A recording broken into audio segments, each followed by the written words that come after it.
Hello students. सो आज से हम अपना सीए फाउंडेशन का लॉ जो लेक्चर्स है वो स्टार्ट करने वाले हैं।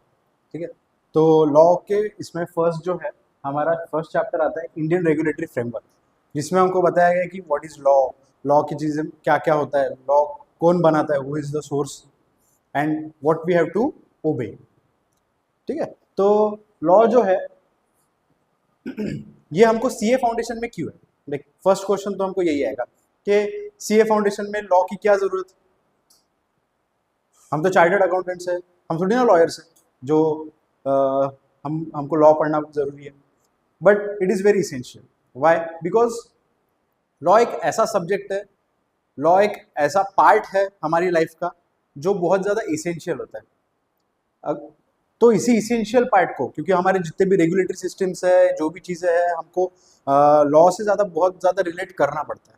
ठीक है, जब भी कोई चार्टर्ड अकाउंटेंट कोई काम करता है, कोई अकाउंट्स बनाता है, कोई भी चीज़ करता है, हर एक चीज़ को कोई ना कोई रूल्स एंड रेगुलेशन से देखा जाता है।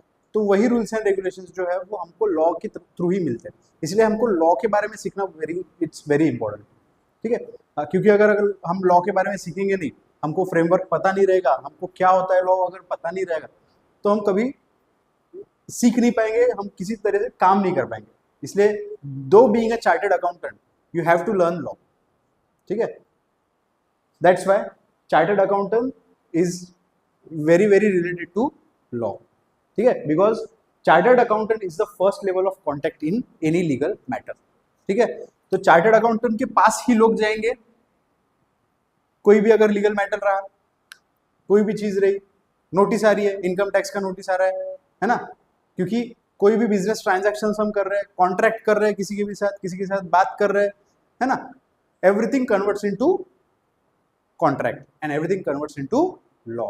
तो इसीलिए law is very much related to chartered accountant. ठीक है, तो it is the first level of contact in legal matters.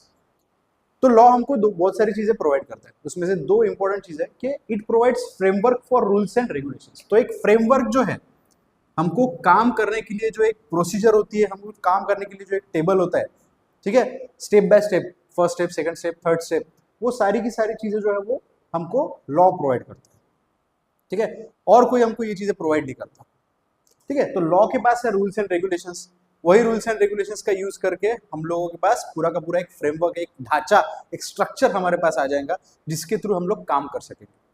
ठीक है, उसके बाद law guides us for right conduct, कि कौन सी चीज बराबर है।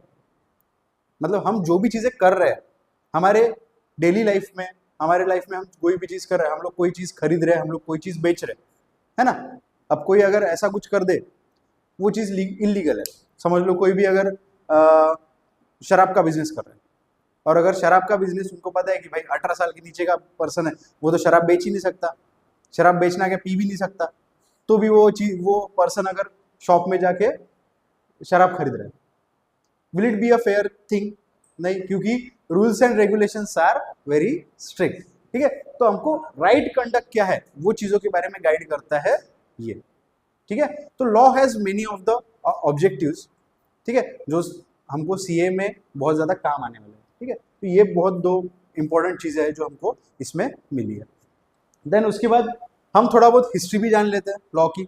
ठीक है, तो लॉ की हिस्ट्री में हमको दो मेन सोर्सेस लॉ के मिले हैं। ठीक है, वैसे तो बहुत सारे हैं, लेकिन दो मेन सोर्सेस है, because these are written sources. ये दोनों भी सोर्सेस जो है, ये दोनों भी सोर्सेस रिटर्न है। तो जैसे कि फ्रॉम 1792 बीसी टू 1758 बीसी में किंग हमूरबी ऑफ बेबीलोन, ठीक है, उन्होंने एक कोड बनाया था।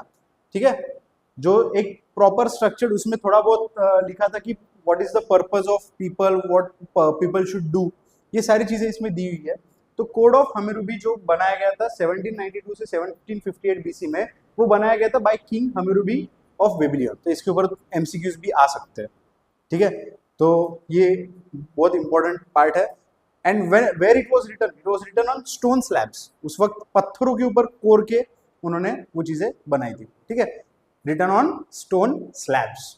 उसके बाद 12 tables which was made by Rome. तो रोमन्स ने इसको बनाया था in 450 BC which was written on 12 bronze plates. तो ब्रॉन्ज का उस टाइम पे बहुत, ब्रॉन्ज एज भी बोला जाता है उसको, ठीक है। तो ब्रॉन्ज का उस वक्त इन्वेंशन वगैरह हुआ था और उसी टाइम पे ब्रॉन्ज के ऊपर ये इन्होंने लॉज लिखे थे। अब क्या क्या चीजें लिखी थी इन्होंने, इसमें लिखा था पर्पस टू प्रोटेक्ट राइट्स, ठीक है। तो लोग जो थे वहां के सिटीजन्स जो थे वहां के, ठीक है, उनके राइट्स को प्रोटेक्ट कैसे किस तरह से किया जाए। उसके बाद क्या क्या रेमेडीज है, क्या क्या रेमेडीज रहेंगी अगर किसी भी पर्सन के साथ कुछ गलत हो जाए, कोई भी सिटीजन के साथ अगर कुछ गलत हो जाए, तो उसमें ये सारी चीजें 12 टेबल्स में हमको दी गई है, ठीक है। समझ में आया। Then what is law. अब ये तो समझ गए हम लॉ कहां से आया है, ठीक है। ये भी समझ गए कि पर्पस क्या है लॉ का, what is the main purpose of law. अब ये भी समझ रहे थे कि what is law. Law is a set of obligations and duties. तो लॉ क्या है, it is a set of obligations and duties, क्योंकि हमको लॉ जो है वो मानना पड़ता है। Obligation means which we have to obey, है ना। जब हम किसी चीज को, कोई अथॉरिटी हमको बताता है ना, कोई भी अथॉरिटी जब हमको बताएगा कि ये चीज तुमको करनी पड़ेगी, इट इज योर ड्यूटी, ठीक है। तो duty which is also written, हमारे पास ड्यूटीज है, हमको कॉन्स्टिट्यूशन में फंडामेंटल ड्यूटीज दी है। ऑब्लिगेशंस जो चीजें हमने करनी चाहिए, लाइक राइट कंडक्ट। अब आप लोग बोलोगे सर फिर इसमें और उसमें डिफरेंस क्या है, किसमें, जैसे कि अब तुम्हारे पेरेंट्स भी बोलते हैं दे आर ऑल्सो अथॉरिटी, है ना। तो पेरेंट्स भी बोलते हैं कि आज शाम को 7 बजे से पहले घर पे आना है, दैट इज ऑल्सो ऑब्लिगेशन। फिर इसको भी हम लॉ बोलेंगे, यस, व्हाई नॉट, क्योंकि वो घर का लॉ है ना, वो भी तो रूल्स है, वो भी तो रेगुलेशंस है।